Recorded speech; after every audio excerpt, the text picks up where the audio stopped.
motivation for starting CCT is to really address the increasing poverty incidence in the Philippines and the increasing and the worsening levels of deprivation, and really through modeling, development strategies that recognizes the sovereignty of God,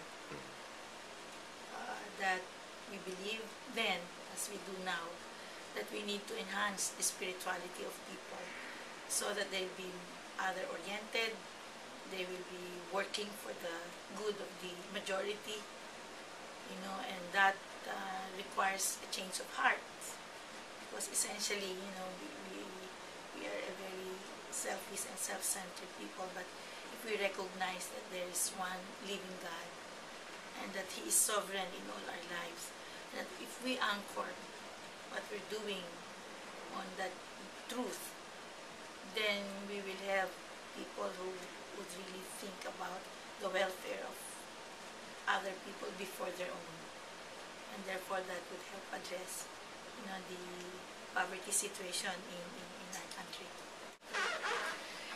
For us, economic transformation is done through cooperativism.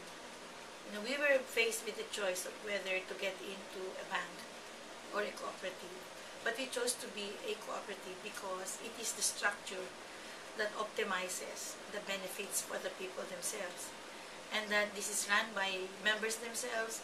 The benefits are for them, it is controlled by the members, and it is a structure that really have as members the poor.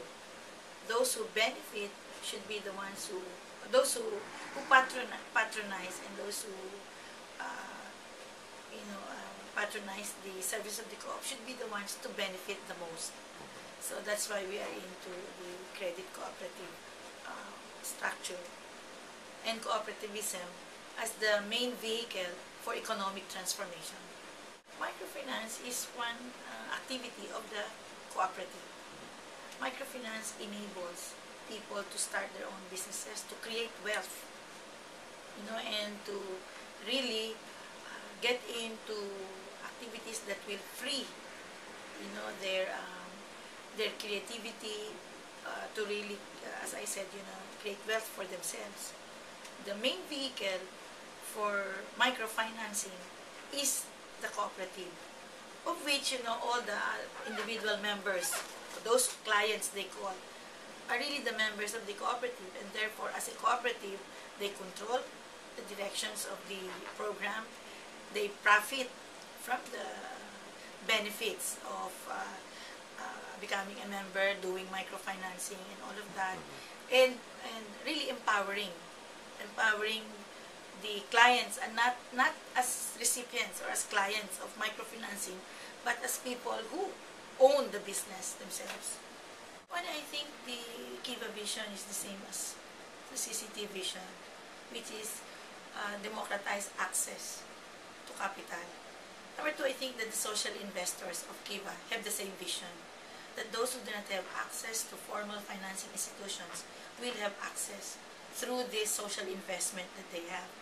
And the mechanism for that is not just giving, but also creating dignity for that process of lending and paying back, because it allows the person to not just be receiving but be participant to that whole wealth creating process. And fourthly, with the systems that Kiva are installing, like the loan tracking system, like the accountability structures and processes that Kiva requires, it helps strengthen CCT as an institution. It provides us with a better or greater sense of accountability for the help or for the money that we are receiving. Greater transparency also between us and our partners. We call the clients partners because that is indeed who they are, and the social investor from the perspective of Kiva. So altogether, it makes for a stronger institution as far as the city is concerned. Well, as far as those social investors or the lenders that have assisted our clients or our partners, I thank them for this unity of purpose. I thank them for the confidence and the trust. And I pray that this shared vision of really providing access to very, very small entrepreneurs, will really be nurtured in the future. And it's a journey that we can undertake with them from a very small enterprise together with the recipient of the social investment, as their enterprises grow and as they are able to move from livelihood to growth enterprises to becoming social investors themselves in the future. So we see that as a journey for everyone. And I think it is a journey not only in terms of shared resources and shared accountabilities, but shared vision. Well, microfinance is just one tool, which means microfinance enables our partner individuals and families to have access to loans, to pay it back, to have access to savings deposits and profit from the interest on the savings deposit, which is higher than commercial banks. Ability to access social security through microinsurance and the connection with the government's health program and social security program, so that addresses their vulnerabilities. But at the same time, it is not enough to break generational poverty. To be able to do that, CCT also goes into education of the children, especially for the poorest of the poor. So we have started scholarship programs, and we have planted schools that are accepting children of poorest families at subsidized rates or no cost at all for them, but offering highly quality education from preschool to college to technical vocational. And we know that to break generational poverty, you must provide access to education. We also have clinics and preventive health care. So we have a healthcare system for all our community partners. And we have community leadership training and community empowerment training, such that these structures that we have built in the grassroots, like the cooperatives I've mentioned, would endure, would be strong institutions that will plan and implement and continue development and transformational programs that will last, or even after all of us, in CCT have passed away, and these enduring institutions will be there as agents of transformation. So we have, and most importantly, to raise them up in Christian values and ways, and in appreciation of their own country, that they will really love the legacy that the Lord has given to them as Filipinos, and as citizens of this world. So I guess that's the whole transformational aspect of the kind of work that we do at CCT. The CCT targets the poorest of the poor, and the poorest of the poor in the urban areas is the homeless and the street dwellers. Homeless and street dwellers, these are people who live in the streets. So they just sleep there, etc. What we do is to get them first to survival phase, training them, feeding them, providing them health care, educating them to different skills and opportunities. And once they're into that, then we do Christian character formation for them, and then let them acquire skills and initially help them set up entrepreneurial activities. But in addition to that, because most of them are not entrepreneurial, while we train them in specific skills, we also look for jobs for them. And so far, we've been successful, by God's grace, to get them to full-time jobs. And simultaneously, we walk alongside them so that they value their jobs, etc. And I say that for one street dweller who gets a full-time job, that's about, if you compute that in terms of gross incomes, so they get about 130,000 pesos a year, and if you ask this 130,000 pesos gross income, what would be the equivalent if you get them into microfinance loans? That means more than 1 million, in terms of loans, to be able for that person to generate 130,000 pesos gross income.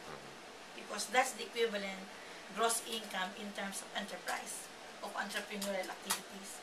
So the equivalent of one job, full-time job created, and regularly, giving income for the street dweller, is a lot more, than the total amount of loan that you will continue to provide this person to be able to generate that kind of income for a year.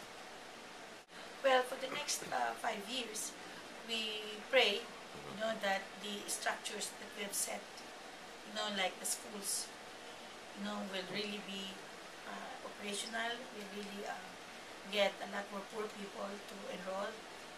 But of course, that would be possible if we get this internal income generating projects of CCT in place, like the cooperatives. So we have the credit cooperatives that does microfinance. We have the service cooperative that does the linkage with industry and with business, to supply industry and business with skilled human resources that come from the poorest of the families. We pray that this will all be structures that are strong and that will continue to provide the services that the poorest of the poor require for them to really get out of the poverty grip. So we're looking at really being able to break generational poverty through the schools and through the health system that we have in place, continue the economic transformation through cooperatives that have as members the poor themselves, and be able to profit the most from this. And of course, we will continue the leadership training for all in the communities where we are, so that these community leaders imbued with a passion to serve, will create a movement of persons who will be able to transform the respective communities, strengthen the respective families, and as a whole, as we get this into a movement nationwide, help transform the Philippine society. So the next 5 years, we see these enduring institutions in place. The sixth year beyond, we see the movement of all of the social entrepreneurs, changing the character of the country. Thus, we look forward to a country that, anchored on the sovereignty of the Lord, anchored on the empowerment of its people, anchored for the passion for serving others, and really creating a whole country that can sit together with other countries as one respected member of the community of nations. Well, I pray that as the Kiva community has put its trust, in small micro entrepreneurs, and through the partner organizations that enables all of these resources from other countries to really be availed of by the smallest micro entrepreneur, the poorest of the poor, or the entrepreneurs out there. I pray that they will continue to have that passion. I pray that they will not see this just as a lending program. They will not just see this as a form of involvement, but they will see this as a movement, a crusade even, of really helping, the poorest over a long term.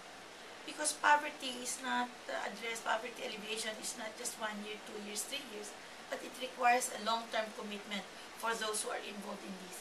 And for us, it's a lifetime commitment that the Kiva community will see this as a long-term involvement. We see this as a journey, both for themselves, for the entrepreneur that they are assisting, for the organization that provides these services, and for everyone, and that they will see this as not only as a partnership, between them and Kiva and the organization but as a whole community of believers of the ability to change the world through small actions such as these. So my prayer is that it will evolve as a community of people believing together that we can change, the situation in the whole country, and the world by small actions like this.